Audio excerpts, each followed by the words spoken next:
बिस्मिल्लाहिर्रहमानिर्रहीम। अस्सलाम वालेकुम। पाकिस्तान में मैं हूं हैदर मेहदी और मेरा प्रोग्राम देखने का बहुत-बहुत शुक्रिया। नाज़रीन, पाकिस्तान में दीगर ममालिक में देखने का बहुत शुक्रिया। आपके कमेंट्स, क्रिटिसिज़्म और आपकी दुआओं का शुक्रिया। मैं माफ़ी चाहता हूँ, I am a little behind in reading your comments पिछले 2-3 प्रोग्राम से। अब लेकिन इंशाअल्लाह ओवर द वीकेंड मैं कवर अप कर लूँगा और मेरे पेट्रन्स का बहुत-बहुत शुक्रिया। नाज़रीन, आज जो है ये दूसरी नशिस्त है हमारी जनाब डॉक्टर कैसर बंगाली साहब के साथ। डॉक्टर साहब, वेलकम टू द प्रोग्राम। शुक्रिया। बहुत शुक्रिया जनाब यारी। हमने पिछली दफ़ा डॉक्टर साहब से जो बात की थी, उन्होंने एक फाउंडेशनल अपनी एक बयान किया था कि पाकिस्तान के जो मसाइल हैं, उनकी जो माशी मसाइल, इकनॉमिक मसाइल हैं, उनकी वजह क्या है? और उन्होंने बड़ी ही रेवोल्यूशनरी 2-3 बातें की थी जो कि मैं जल्दी से रिपीट करता हूँ कि हमें बहुत मैसिवली रिस्ट्रिक्ट करनी है अपनी ऑयल की जो इंपोर्ट है, फ्यूल राशनिंग करनी है, power plants, IPPs contract cancel कर दें सारे, जो भी उसका वो होता है, खमियाजा होता है, वो भुगतें, पैसे दें और बहुत मैसिव उनकी हैं। और उन्होंने जो एक मेरी नज़र में बहुत ही ज़बरदस्त बात की कि जी जो नॉन डेवलपमेंट डिफेंस एक्सपेंडिचर है उसको ख़त्म करें, आधे से ज़्यादा छावनियाँ जो हैं उनको ख़त्म किया जाए। इस किस्म की बातें वो ज़रूर आप देखिएगा। आज हम ज़रा थोड़ा-सा आगे चलेंगे डॉक्टर कैस बंगाली साहब के साथ कि वो ज़रा स्पेसिफिक्स पे आ जाएँ, बिकॉज़ ये कहने के लिए बातें तो अच्छी हैं लेकिन इनका हाउ कैसे, कि ये होगा कैसे और ये करेगा क्यों कौन? इसलिए कि पाकिस्तान के ऊपर एक एलीट कैप्चर है, जो कि कैसर बंगाली साहब बहुत अच्छी तरह जानते हैं। फ़ौज का एलीट कैप्चर है, उसके साथ बहुत सख्त करप्ट 2 पार्टियाँ, पीपल्स पार्टी और मुस्लिम लीग का एलीट कैप्चर है, उनके सियासतदानों का, उनके साथ और भी लग मिले हुए हैं और एक बहुत बड़ा माफिया कारोबारियों का, जो ये 3 जो मैं कहता हूँ ये ट्रायड हाइड्रा मॉन्स्टर है, साँप है, जिसने पाकिस्तान को पकड़ा हुआ है और इसको हटाएगा कौन कि ये सारी चीज़ें हो सकें जो कैसर बंगाली साहब कहते हैं। लेकिन पहले कैसर बंगाली साहब, मुझे एक सवाल आपसे पूछना, ज़रा मुश्किल सवाल है, माज़रत चाहता हूँ। लोग कहते हैं कि कैसर बंगाली साहब इतने ज़बरदस्त इंटेलेक्चुअल हैं, इतने ब्रिलियंट इकोनॉमिस्ट हैं, उनको समझ नहीं आती और मैं भी उनमें शामिल हूँ कि आप जैसे लोग एक ऐसे करप्ट माफिया नुमा आदमी आसिफ जरदारी जैसा और उसकी पार्टी जो कि एक बहुत ज़बरदस्त पीपल्स पार्टी के ज़माने में सोशलिस्ट, रिफॉर्म, लेबर, बहुत ज़बरदस्त एक एजेंडा पे बनाई गई थी ज़ुल्फ़िकार अली भुट्टो में, वो एक माफिया बन गई है और उसका सवाए लूट मार के कोई है और आप अपनी इंटेलेक्चुअलिज़्म, अपनी एक्सपर्टीज़ उनकी खिदमत में पेश करते हैं। जी। शुक्रिया ये सवाल पूछने का। पहली बात तो ये है कि मेरा वास्ता पाकिस्तान पीपल्स पार्टी के साथ है और ये बराह रास्त वास्ता शुरू हुआ मोहतरमा बेनज़ीर भुट्टो के दौर में। पीपल्स पार्टी में और मैं फेयरली ऑब्जेक्टिवली इनको देखता हूँ, बाकी पार्टीज़ भी हैं, पीएमएलएन है, पीटीआई है, ये 2 बड़ी पार्टीज़ हैं। पीटीआई तो खैर पार्टी नहीं है, वो एक टोला है जो जमा किया गया, लेकिन पीएमएलएन है पार्टी। और इन दोनों पार्टी में और जो एक अवाम दोस्त पार्टी है वो सिर्फ पीपल्स पार्टी है। पीपल्स पार्टी की मीटिंग्स में बैठा हूँ, पीएमएलएन की मीटिंग्स में भी बैठा हूँ, लेकिन पीपल्स पार्टी की मीटिंग में जो उनके आम वर्कर्स होते हैं, बिल्कुल जो स्ट्रीट लेवल वर्कर्स होते हैं, उनकी भी वॉइस होती है, उनको वॉइस दी जाती है, वो करते हैं। तो एक है वहाँ पर सिलसिला। अब आपने ज़ाती नाम लेके आसिफ जरदारी का कहा और जिस तरह आपने आसिफ जरदारी को पेश किया, उनको इंट्रोड्यूस किया, वो एक किस्म का ज़ाती नफ़रत की बू आती है। हमें नेशनल अफेयर्स में, सियासत में चीज़ें मेरा ख़्याल है पर्सनल लाइक्स और डिसलाइक्स से ऊपर जाके देखने की ज़रूरत है। पहली बात करप्शन की है। पाकिस्तान में करप्शन हर शोबे में आपको नज़र आता है। कोई ऐसा शोबा नहीं है, कितना ही पाक हो उनके उनके चेहरे, वहाँ भी करप्शन है। और अगर पॉलिटिकल पार्टीज़ की करप्शन की फ़हरिस्त बनाई जाए, जो ऊपर से नीचे तक है, तो बॉटम में पीपल्स पार्टी आएगी। जो पीएमएल-एन है वो भी करप्शन करती है, वो होलसेल करप्शन करती है। पीपल्स पार्टी रिटेल करप्शन करती है। मैं नहीं डिनाई करता कि पीपल्स पार्टी में करप्शन नहीं है, लेकिन लेवल्स ऑफ करप्शन जो है वो मैं समझता हूँ पीपल्स पार्टी में सबसे कम है।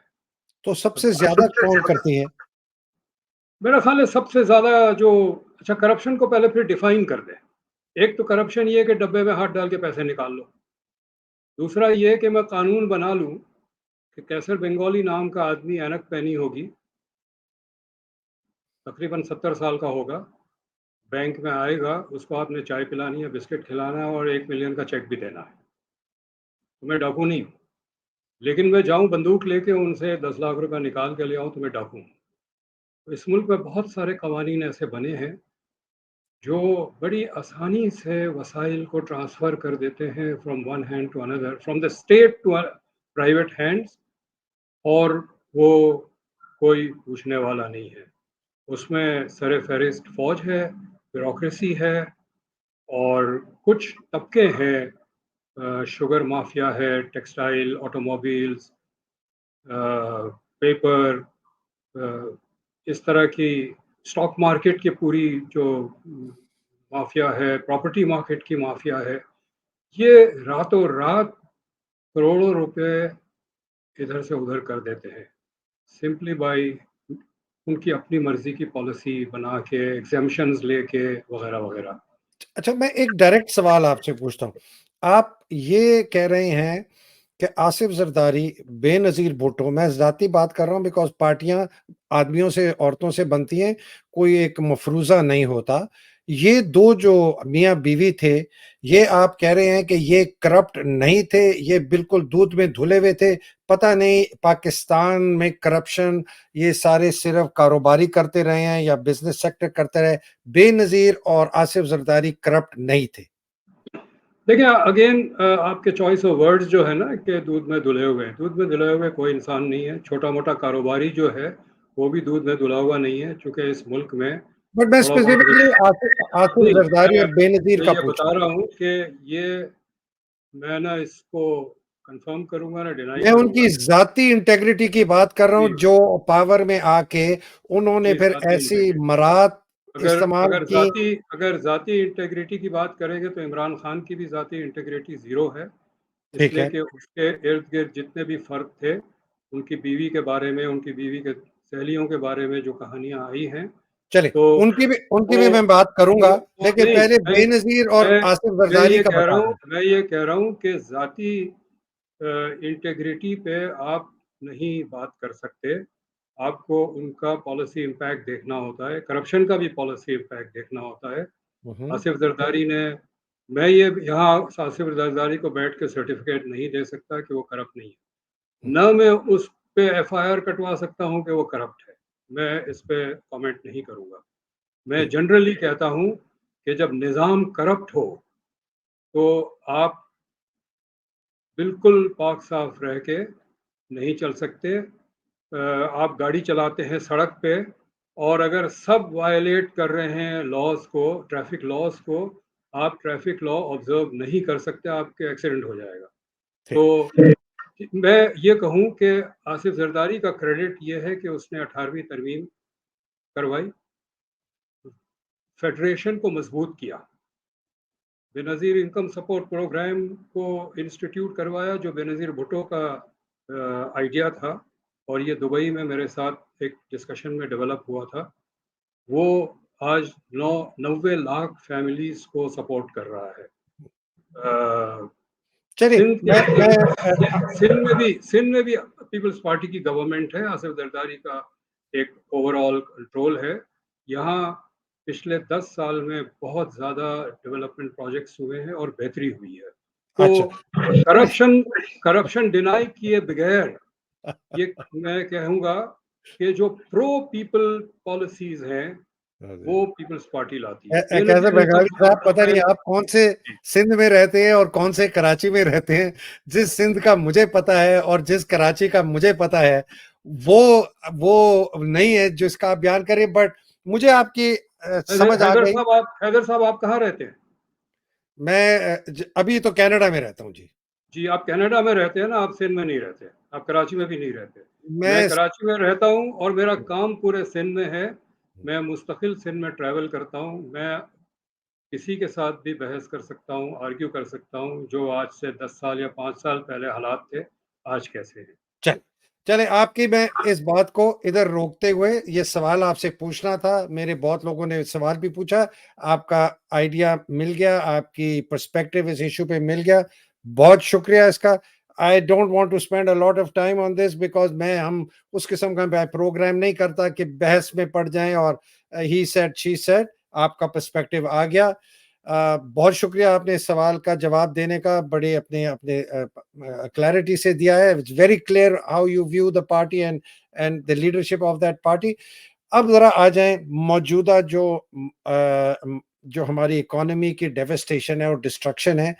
पहला सवाल वो है because you are a hands on implementation specialist Qaiser Bengali साहब, ये जो एलीट कैप्चर है पाकिस्तान का, ये जब तक टूटेगा नहीं तो ये बाकी सारी बातें नहीं होंगी। तो पहले तो ये बताइएगा कि ये सिस्टम चेंज होगा कैसे? एलीट कैप्चर सिर्फ जमहूरियत से टूट सकता है, ठीक। क्योंकि जमहूरियत में एलीट 10 होते हैं और अवाम 10,000 होते हैं। और जब इसी एलीट के शहज़ादों को जाना पड़ता है वोट लेने के लिए, तो कुछ तो देना होता है। ये नहीं हो सकता कि वो वोट वैसे ही ले लें। वो अब 1940s और 50s का पाकिस्तान नहीं है। देही इलाकों में भी चंद चंद ऐसे है पॉकेट्स, जहाँ पर एक ज़मींदार या वडेरे या चौधरी का 100% कंट्रोल है, वो तय करेगा कौन किसको वोट देगा। लेकिन बाय एंड लार्ज 80-90% पाकिस्तान जो है, देही पाकिस्तान की बात कर रहा हूँ, वहाँ यह हाल नहीं है। बड़ा से बड़ा ज़मींदार को इलेक्टोरल चैलेंज मिलता है मिडिल क्लास या कहीं से, तो वो उनको कुछ ना कुछ देना होता है। सो दिस इज़ द ये ब्यूटी है डेमोक्रेसी की, कि वो कहीं न कहीं थोड़ा बहुत अवाम कुछ लेके जाते हैं और जहाँ ज़्यादा चैलेंज होता है, वहाँ अवाम को ज़्यादा मिलता है। लेकिन अगर मेरी इलेक्शन की का फ़ैसला जो है, वो अवाम के वोट नहीं करेंगे, वो एक खुफ़िया इदारा करेगा, तो मैं जीतने के बाद उस खुफ़िया इदारे की फ़ायदे के इक़दामात लूँगा और अवाम के जो मसाइल हैं वो इग्नोर कर दूँगा। और इस कवर में मैं करप्शन भी करूँगा, क्योंकि मुझे पता है कि ये इदारा मेरी करप्शन को भी प्रोटेक्ट करेगा।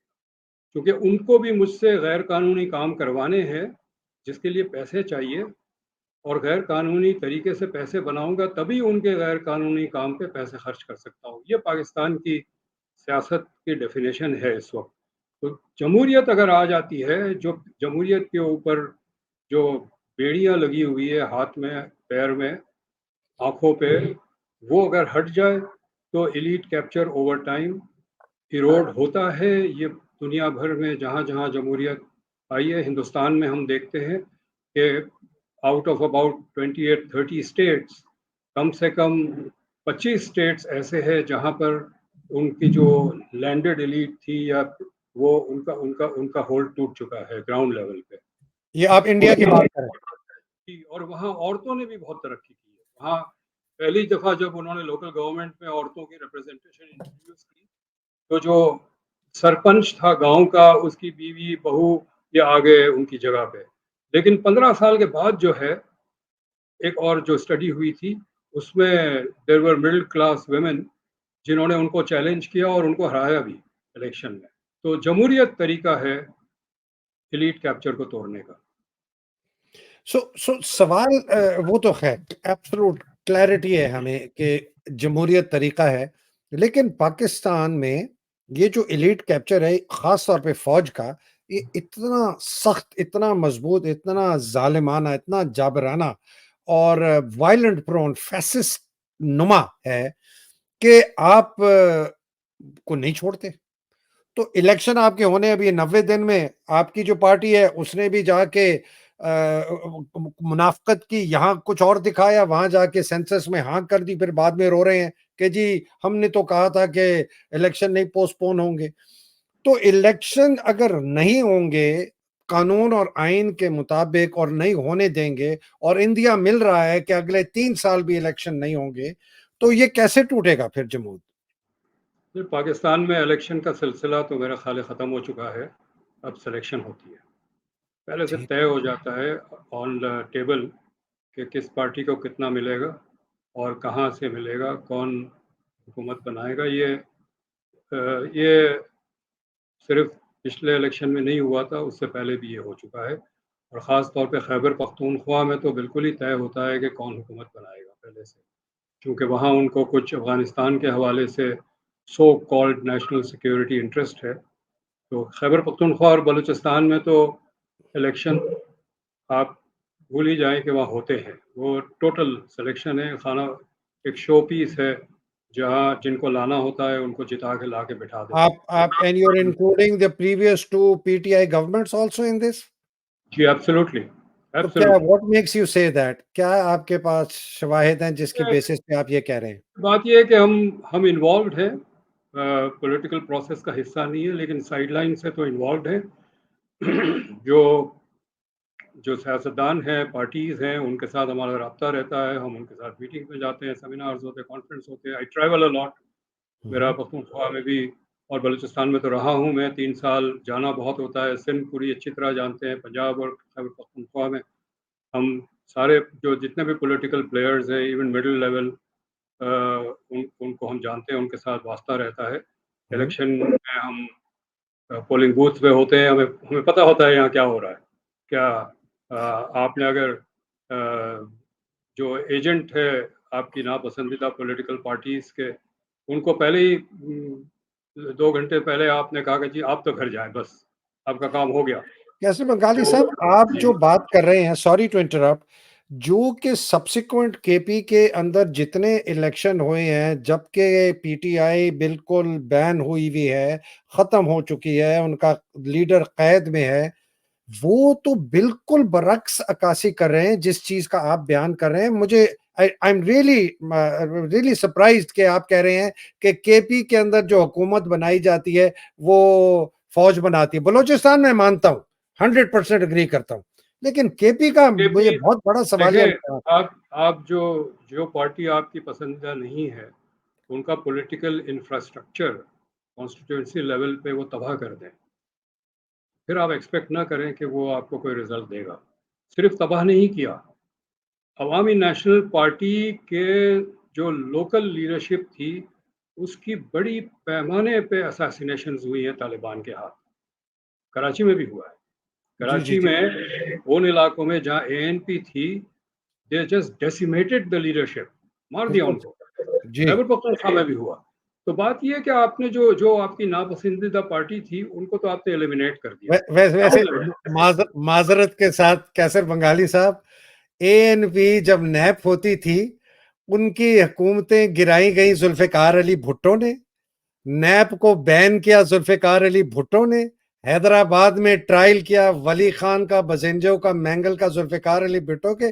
तो ये आपके जो बानी है पीपल्स पार्टी के, ये शुरुआत नैप के खिलाफ 1973, 74, 75 से है। खैर, चले आगे चलते हैं। जी, जी, नहीं, मुझे इसका जवाब देने दें। जी, जी, आपका जी, बिस्मिल्लाह। ज़रूर, एंटी ज़रूर। भुट्टो आपका एंटी भुट्टो बायस बहुत वाज़ेह नहीं, है। मेरा नहीं है, मैं नहीं, आपको बता आपका दूँ। है। जी, नहीं, बात ये है बात ये है कि ये सारी बातें सही है, ये सारी बातें सियासत का हिस्सा है और हमने कभी नहीं कहा कि पीपल्स पार्टी एक प्योर रिवॉल्यूशनरी पार्टी है, जिसने कभी कोई ऑफ द ट्रैक काम नहीं किया, बातें नहीं की। पीपल्स पार्टी जिस तरह दूसरी पार्टीज़ जो ऑपरेट करना चाहती है, इंक्लूडिंग पार्टीज़ इन बलूचिस्तान, जो पॉलिटिकल प्रोसेस में ऑपरेट करना चाहती है, उसे जो दायरा है, उस दायरे के अंदर ऑपरेट करना है, उस कंस्ट्रेंट में ऑपरेट करना है। बलूचिस्तान में जो पार्टी जो डॉक्टर मालिक की गवर्नमेंट थी, उसमें जो प्योरिस्ट थे, वो कहते थे जी इन्होंने मुआहिदा कर लिया फ़ौज के साथ तो चीफ मिनिस्टर बने वरना नहीं बन सकते थे। कुछ तो मुआहिदा ज़रूर किया होगा लेकिन आके उन्होंने बहुत सारी प्रोटेक्शन दी बलोचों को। मैं गवाह हूँ इसके कि उन्होंने आप किसकी बात, आप मेंगल बजिंजो मुफ्ती नहीं, महमूद के मैं पीरियड की बात मैं कर रहे हैं? नहीं, मैं अभी बात कर रहा हूँ डॉक्टर नहीं, मालिक की हुकूमत जो थी। नहीं, मैं तो मैं बात ये कर रहा कह था रहा हूँ कि ये जो कि नैप के खिलाफ, Bhutto also had to operate within the political context. वो ये नहीं अच्छा हो तो वो सकता था, सही था। ये आपका टोटल कहना है कि सही नहीं भुट्टो था, ने जो किया वो सही सही किया। नहीं था, नहीं सही था, हुँ, बिल्कुल सही नहीं था। लेकिन मैं ये हुँ, कह रहा हूँ कि हमें प्यूरिस्ट व्यू से नहीं देखना चाहिए किसी भी पॉलिटिकल पार्टी को हुँ, हुँ, और बिल्कुल सही। किसी भी मुल्क में, no real politic, no practical, बिल्कुल सही। अपनी जगह है। लेकिन भुट्टो के वक़्त किसी को कत्ल नहीं किया गया। ये नहीं था कि एक मैसिव कैंपेन हो, 80% कराची में आपके जो एएनपी के लीडरशिप थी उसे मारा गया, केपी में मारा गया। हम हमारे जानने वाले हैं जो मारे गए हैं। तो आपका जो सवाल था कि पीटीआई क्यों जीत रही है, बात ये कि इन्होंने मौलवियों को भी जितवाया था जनरल मुशर्रफ ने। पीटीआई सिर्फ नहीं जीती है वहाँ, पीटीआई से पहले मौलवियों की हुकूमत थी और वो बिल्कुल सारे जो वो पार्टीज़ पीपल्स पार्टी, एएनपी, नवाज़ लीग, इनको बिल्कुल बॉटल अप कर दिया था इन्होंने। तो जब आप ऑपोज़िशन ही हटा दें, तो somebody will have an easy ride और फिर आप कहेंगे कि जी वो तो बड़ी पॉपुलर पार्टी है, देखो वो जीतती है। तो आपका कहने का मकसद ये है कि केपी में जो पीटीआई जीती पिछली दफा, अभी जीती, और इसके बाद जो इनके पार्टी का लीडर जेल में है, पार्टी खत्म हो गई है, 30,000 बंदे कैद में हैं। आपके जो पार्टी है जिस पीडीएम की हुकूमत 17 महीने, उनके दौरानिए में ये सारी दहशतगर्दी बदमाशी हुआ, वो जो है जो है वो कुछ नहीं है। ये सारा जो है ये सिर्फ पीटीआई एक हम एक ख्वाब देख रहे हैं कि वहाँ वो पॉपुलर है, ये आप कहना चाह रहे हैं? कौन सी दहशतगर्दी की आप बात कर रहे हैं 17 महीने की? आ, म, बंगाली साहब, आपको पता है कि इस वक्त कितने लोग हैं कैद में पीडीएम की हुकूमत आपको के दौरान? आपको जी पता है जनरल ज़ियाउल हक के दौर में क्या हुआ था? सर, मुझे बिल्कुल वो पता है, दोष मैंने नहीं, जनरल ज़ियाउल हक के ये दौर के ये खिलाफ ये जो है इस्तीफा ना, दे के फौज छोड़ी। ये मैं I am PTI not a PTI supporter of the army, जी, please understand this. PTI PTI वाले जो है वो शोर मचाते हैं कि हम पे बड़ा ज़ुल्म होता है। उनको पता ही नहीं है ज़ुल्म होता क्या है। पीएमएलएन को भी नहीं पता ज़ुल्म होता क्या है। कैसर मैंने बंगाली भी साहब, मैं आपको आपको जी, एनी शाहिद हूँ। मैं फ़ौज में था उस वक़्त, मैं मार्शल लॉ जी, की मैंने 3 साढ़े 3 साल ड्यूटी दी और मैंने इंटीरियर सिंध में दी, और मैं आपको गिनवाता हूँ कौन से शहर और फिर बताता हूँ उन्होंने क्या किया। मैंने नौडेरों में की, लाड़काना में की, रतोडेरों में की, खैरपुर नातिन शाह में की, रादन में की, दादू में की, जोही में की। खुदा गवाह है कि मेरी यूनिट, बाकियों का मुझे नहीं पता, एक आदमी को भी हमने हाथ भी लगाया हो। हम जब लाड़काना में थे, ये अब्दुल वहीद कटबड़, दुर मोहम्मद उस्तो को बेड़ियों में लाते थे, सख्ती से मना किया कि कभी इसके बाद इनको चेंज में लेके आना। हाँ, ट्रायल कोर्ट्स हुए, कोड़े लोगों को पड़े। मैं आपको अपनी जाती बात बता रहा हूं, मैं 3 साढ़े 3 साल मार्शलों में रहा हूं, मैं इंक्वायरी कमीशन का मेंबर था। ये जो एक मफरूजा बनाया है, जिया ने बहुत ज्यादतियां की, अनएक्सक्यूजेबल, कभी भी नहीं माफ करते। लेकिन जो इस वक्त हो रहा है पाकिस्तान में, जिस किस्म की इस वक्त बर्बरियत फैलाई गई है 17 महीने में, जिस तरीके से जो पहले केपी बलोचिस्तान में होता था, जब पंजाब में हो रहा है, कैसे बंगाली साहब, there is no comparison, I am telling you, there is no comparison. Sir आप कनाडा में बैठ के बातें ना करें। सर, मैं नहीं, पाकिस्तान की बात कर रहा हूं, नहीं, मैं आप 74, कनाडा मैं में बैठ के 76, बातें ना करें। 77, 78, आप 70। और आप अपनी पर्सनल बात भी ना करें, क्योंकि हमें ओवरऑल देखना चाहिए। जितने लोगों को पब्लिक में कोड़े लगे हैं, औरतों को कोड़े लगे हैं, फांसी चढ़ी है, टांगें तोड़ी गई है, ये these are all matters of public record. आप सर, कहें देयर कि आर ऑल्सो आपके मैटर्स ऑफ आपके पब्लिक। आपके आपके दौर आपके वॉच में ये नहीं हुआ, मैं मान सकता हूँ, लेकिन दूसरों के वॉच में हुआ है सर, और जरूर हुआ बहुत होगा, ज़्यादा मैं बर्बरी है। इनएक्सक्यूजेबल कह रहा हूं। और मैं एक आज और भी आज आज न किसी को कोड़े पड़ रहे हैं, न किसी को टांगा जा रहा है, न किसी को पब्लिक में ला के जलील किया जा रहा है। तो आप आपका गिरफ्तारियां हुई है, अच्छा, आपका कहना गिरफ्तारियां हुई ये है है। कि देखिए 17 गिरफ्तारियां महीने में हुई है जो और हुआ। मैंने ट्वीट किया है कि ये गलत है गिरफ्तारियां, सबको आज़ाद करना चाहिए। ये 9 मई का जो ड्रामा मचाया गया गलत है। इमरान खान के खिलाफ जिस तरह से ये केस बना के उसे डाल रहे हैं, उसी तरह से नवाज शरीफ के साथ भी हुआ है, उसी तरह जरदारी के साथ भी हुआ है, उसी तरह बेनज़ीर के साथ भी हुआ है, उसी तरह एक फ्रॉडलेंट केस में भुट्टो को हैंग किया गया है। तो बिल्कुल ये सही। पहली दफा नहीं हुआ है। I so we condemn completely agree. Everything and we चलिए, विल ऑलवेज कंडेम। वी आगे विल मूव आगे भी कंडेम करेंगे अगर ये दोबारा किसी और के साथ करेंगे तो, we will move और इस forward. वक्त भी We will हम move कर रहे हैं। forward towards ji your area of expertise, ji which is जी। कि ये जमूद कैसे टूटेगा। सर मुझे ये बताएं, इलेक्शन से तो टूटेगा, लेकिन वो इलेक्शन अगर होंगे नहीं तो ये कैसे फिर आगे चलेंगे हम? असल में ऐसा है कि पाकिस्तान में जो अब सिचुएशन है, इलेक्शन ज़रूर तोड़ता है जमूत को, लेकिन it takes about let's say 20 years 30 years for this to happen. लेकिन कुछ ऐसे भी मुल्क हैं जहां जमहूरियत नहीं थी और तरक्की भी बहुत हुई और अवाम के स्टैंडर्ड ऑफ लिविंग में भी बहुत इजाफा हुआ। साउथ कोरिया है, सिंगापुर है, ताइवान है, ये तो बहुत वाज़े मिसाल है ना। बात यह है कि असल बात है क्लास स्ट्रक्चर की। उस उस एलीट की क्लास स्ट्रक्चर क्या है, जहाँ पर ये जो मुल्क मैं बता रहा हूँ, वहाँ जो क्लास स्ट्रक्चर था वो उनको चाहिए था कि अगर हमने इंडस्ट्री लगानी है तो स्किल्ड लेबर चाहिए, और स्किल लेबर चाहिए तो हमें तालीम को बेहतर करना है, टेक्नोलॉजी इम्प्रूव करनी है।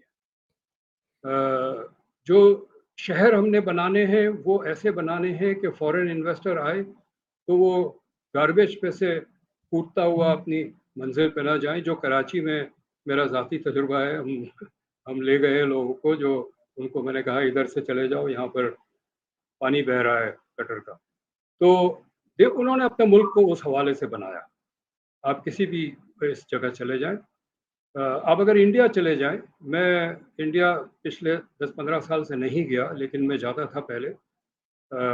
मेरा ताल्लुक है, मैं पैदाइश मेरी सूरत शहर की है, हिंदुस्तान में है, गुजरात में। तो पहले वहाँ भी जाते थे। वो एक बिल्कुल ऐसे ही शहर था जैसे हमारा ठट्टा ले लें या कोई गांव शहर ले लें जहाँ मिट्टी उड़ती है और बकरियां दौड़ रही होती है। आज सूरत जो है, जो नया सूरत है, वो बिल्कुल दुबई की तरह है।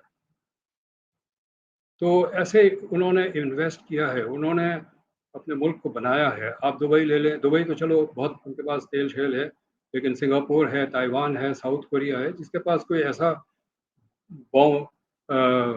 ऐसा रिसोर्स नहीं था मिडल ईस्ट की तरह, लेकिन उन्होंने अपने आप को बनाया।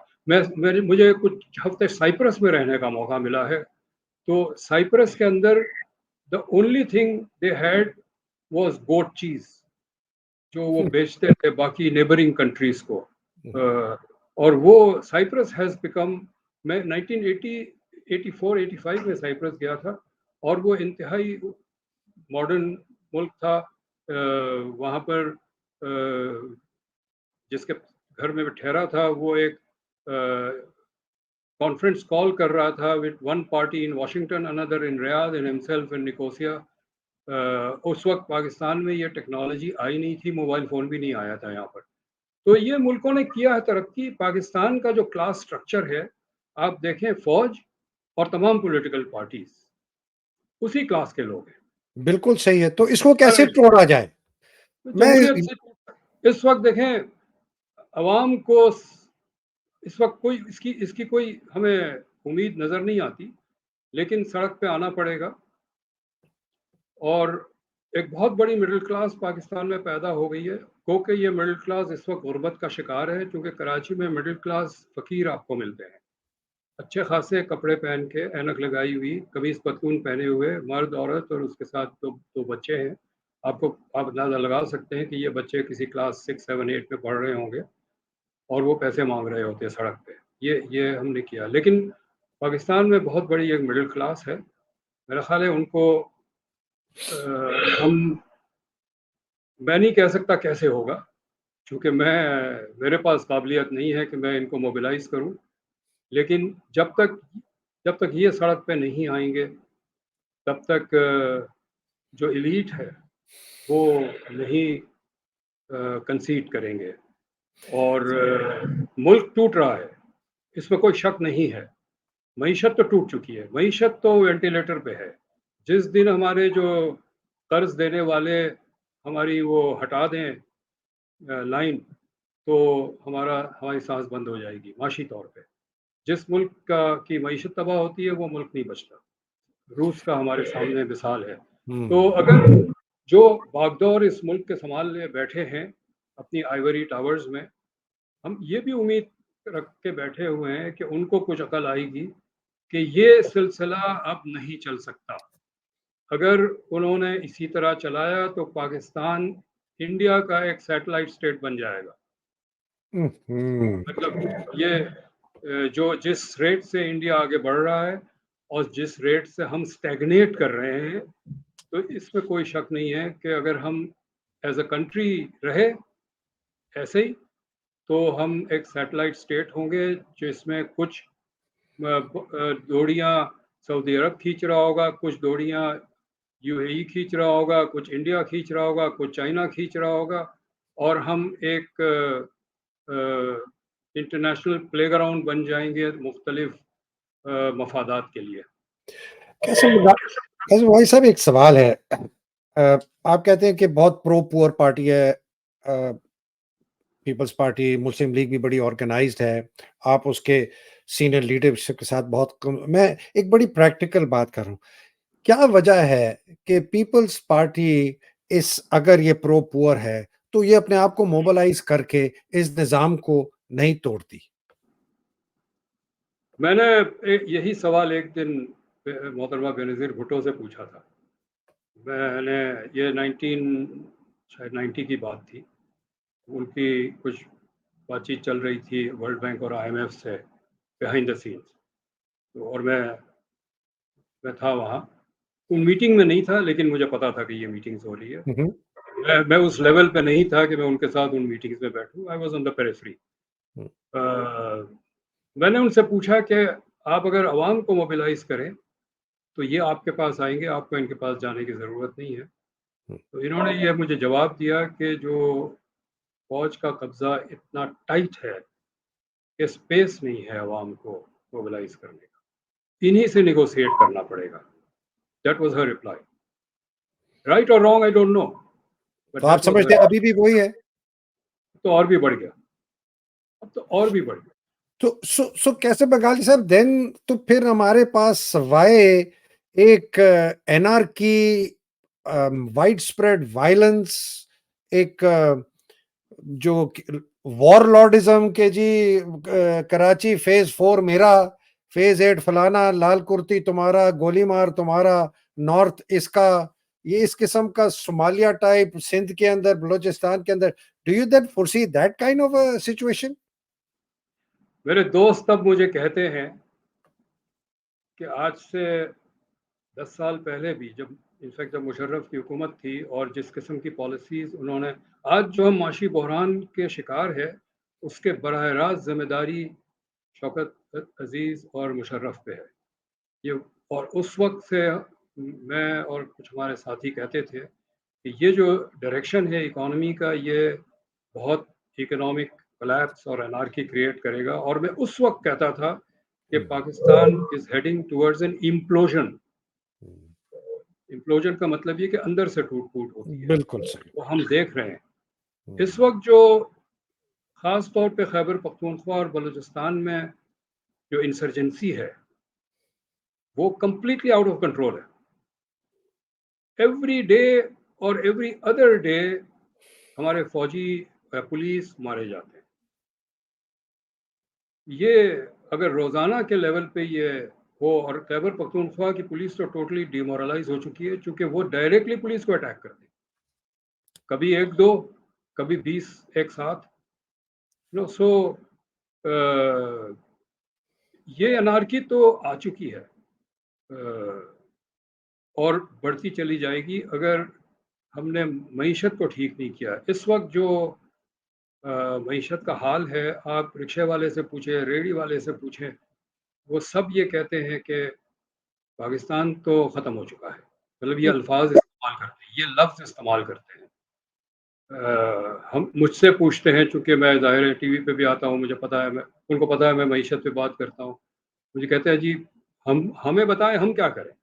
जो मैं पढ़ाता भी हूँ और सारे स्टूडेंट्स जो हैं वन टू ऑल कहते हैं हमें पाकिस्तान से बाहर जाना है। एक यहाँ पर एक बहुत बड़ी कंपनी है, उसके सीईओ ने अपने तमाम एम्प्लॉइज़ को एक जगह जमा किया, कुछ हज़ार 1,500 एम्प्लॉइज़ थे। उस कंपनी से बहुत सारे लोग छोड़ के चले गए मुल्क से बाहर। टेक्निकल पोजीशंस भी अब उनके पास वैकेंट है, उनको अपने ऑपरेशंस चलाने में मुश्किलात हो रही है। तो वो कह रहे थे कि मैंने इनको एक पेप टॉक दिया कि देखो पाकिस्तान में हालात पहले भी ख़राब थे, हमने देखे हैं, 1971 भी था, आपको हिम्मत लेनी चाहिए। कहता घंटा भर मैंने बात की, बार मैंने पूछा कि अच्छा कौन लोग बाहर जाना चाहते हैं? कहता सबने हाथ उठा लिया। एक भी नहीं था जिसने हाथ नहीं उठाया after listening to 1 hour of pep talk. तो ये जो मोरल है इस वक्त मुल्क का, ये मोरल इम्प्लोजन की अक्कासी करता है। जो जा सकते हैं चले जाएंगे, जो सो नहीं सो जा कैसे सकते हैं वो कैसे बंगाली साहब, तो फिर तो आपने बड़ी क्लैरिटी से बता दिया कि इलेक्शन से, डेमोक्रेसी से एलीट कैप्चर टूटेगा।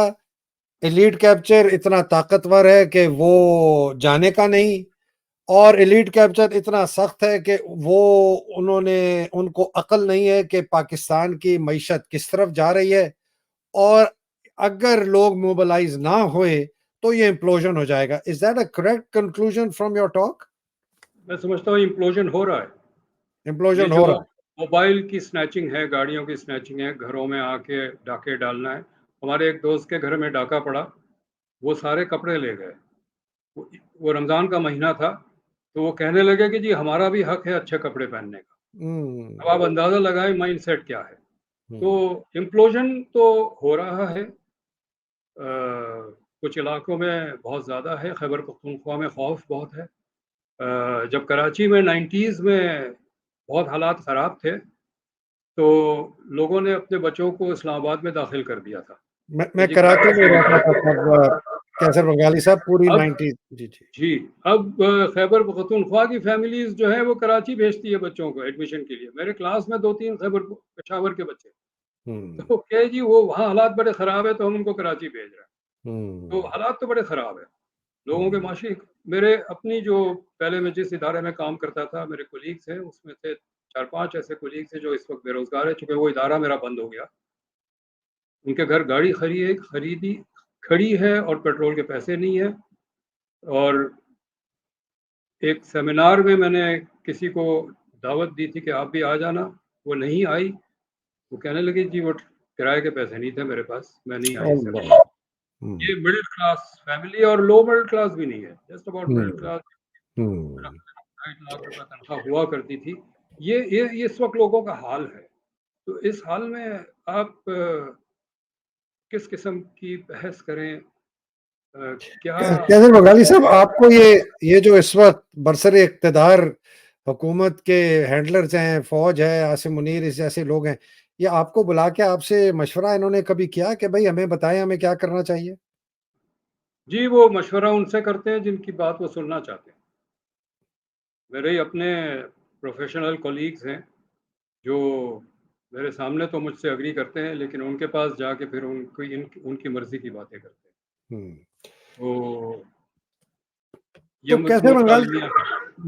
सो डॉक्टर साहब, इसको फिर रैप अप करते हैं। मुझे आप अपनी ना समरी बता दें कि वेयर इज पाकिस्तान हेडेड, और अगर इसको हमने किसी मुस्बत रास्ते पे चलाना है तो क्या करना होगा? So we are headed over the cliff इस वक्त। अब देखिए डॉलर को कंट्रोल नहीं कर सकते, स्टेट बैंक ने हाथ उठा लिए हैं। हम्म। स्टेट बैंक ने कहा कि हम कुछ नहीं कर सकते। डॉलर बढ़ता चला गया, 300 क्रॉस कर गया, और by the end of the year अगर ऐसे ही हालात रहे, कोई रिमीडियल मेजर्स नहीं लिए, तो एंड ऑफ द ईयर 400 भी क्रॉस कर जाएगा, इसमें कोई डाउट नहीं है। मैंने ठीक। 2 साल पहले प्रेडिक्ट किया था 250 रुपये का डॉलर होगा। 2 साल पहले प्रेडिक्ट किया था। मेरे दोस्त सारे मजाक उड़ाते थे मेरा, लेकिन वो यही किया हमने, जाके खूब IMF से पैसे ले आए। जब डॉलर की सप्लाई बढ़ गई तो वो डिवैल्यूएशन रुपयों का रुक गया, लेकिन अगर वो ना करते तो 250 तो 2 साल पहले ही हो जाना था। देखें, सीधी सीधी बात है, जब आपका $100 के एक्सपोर्ट पे $250 का इंपोर्ट होगा, हाँ, तो फिर आप क्या? डॉलर को नहीं कंट्रोल कर सकते, डॉलर रेट को कंट्रोल कर ही नहीं सकते, आप जो मर्जी फिर कर लें। आज हमें कर्जा मिल रहा है, $5 अरब तो 2 दिन पहले आए हैं, कुछ सऊदी अरब ने दे दिए, कुछ UAE ने दे दिए। अब हमारा कशकोल भी ज़रा हम चमका के ले जा रहे हैं। उनके कर्जों के पैसों से शायद हमने कशकोल भी नया खरीद लिया है। तो पैसे तो आए, लेकिन डॉलर का जो क्राइसिस है वो तो रुक नहीं रहा, क्योंकि मार्केट को पता है कि ये सारे पैसे फर्जी है, ये स्टेटिस्टिक्स इंप्रूव कर रहे हैं, मईशत को इंप्रूव नहीं कर रहे। और जितनी ये कीमत बढ़ा रहे हैं बिजली की और गैस की और टैक्स बढ़ा रहे हैं, कारखाने बंद हो रहे हैं, एक्सपोर्ट गिर रहा है। पर एक्सपोर्ट गिरने का मतलब ये कि ट्रेड डेफिसिट बढ़ेगा, ट्रेड डेफिसिट बढ़ेगा तो डॉलर और महंगा होगा। तो ये एक साइकिल में हम फंस गए हैं, और मुझे समझ नहीं आती कि जो लोग इस मुल्क के फैसले कर रहे हैं उनको ये बिल्कुल वाज़ेह फर्स्ट ईयर टेक्स्ट बुक की बात जो क्यों नजर नहीं आती। तो मैं तीन चीजें बताएं जो इनको करनी चाहिए इसको रोकने के लिए, चाहे जो भी हो, चाहे फौज ही हो। तीन क्या चीजें करनी चाहिए इसको रोकने के लिए? ये मैंने शायद आपके पिछले प्रोग्राम में भी कहा था कि जो नॉन डेट एक्सपेंडिचर है सिविल, क्योंकि डेट तो आपने पे करना ही करना है, वो उसमें चॉइस नहीं है, उसको आप ले आए इक्वल टू योर रेवेन्यू। ठीक है। ठीक है, उसमें मिनिस्ट्रीज बंद करनी पड़ेगी, फौज के भी बहुत सारे इदारे बंद करने पड़ेंगे, कंटोनमेंट्स बंद करने पड़ेंगे, वगैरह वगैरह बंद करने पड़ेंगे। उसमें ये आप नहीं कर सकते कि हम किफ़ायत शायरी करेंगे। किफ़ायत शायरी is a sop, as he ठीक। बस कहने को है। वो जानो। सबने की है, सबने किफ़ायत शायरी की, इमरान खान ने भी की, आगे भैंसे बेच दी। और ये ऐसे नहीं होता, आपको इदारे बंद करने पड़ेंगे। तो on the foreign exchange front, we have to bring down our imports to export plus remittance. देखिए, बात यह है कि हमें अगर $100 इस वक्त वापस करने हैं डेट रिपेमेंट में, और हमारा इस वक्त का नया डेफिसिट जो है वो $10 का है इस साल का, तो हमें $110 चाहिए। अगले साल हम $110 पे करने हैं, और मजीद अगर $10 का डेफिसिट है तो $120 चाहिए। तो ये होता रहा है पिछले 20-25 साल में। तो हमारा बलून जो है बड़ा होता चला जाता है।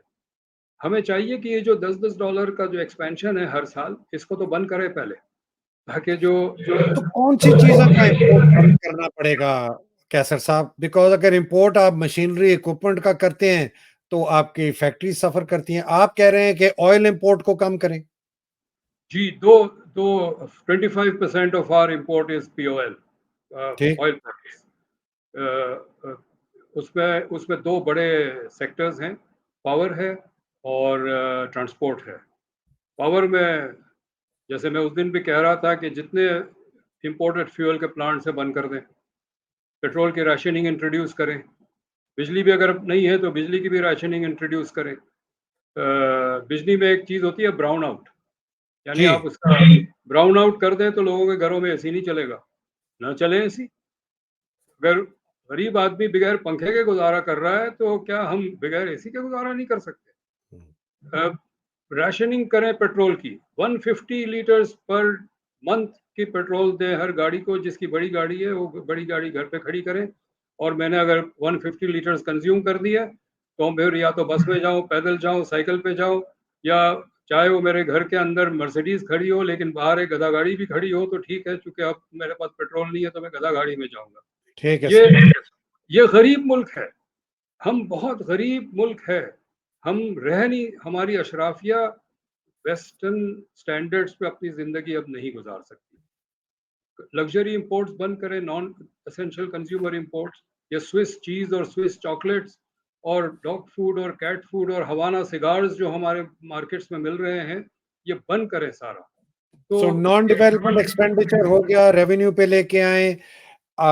ये इंपोर्ट, ऑयल इंपोर्ट जो है इसके अंदर मैसिव कटौती आए। और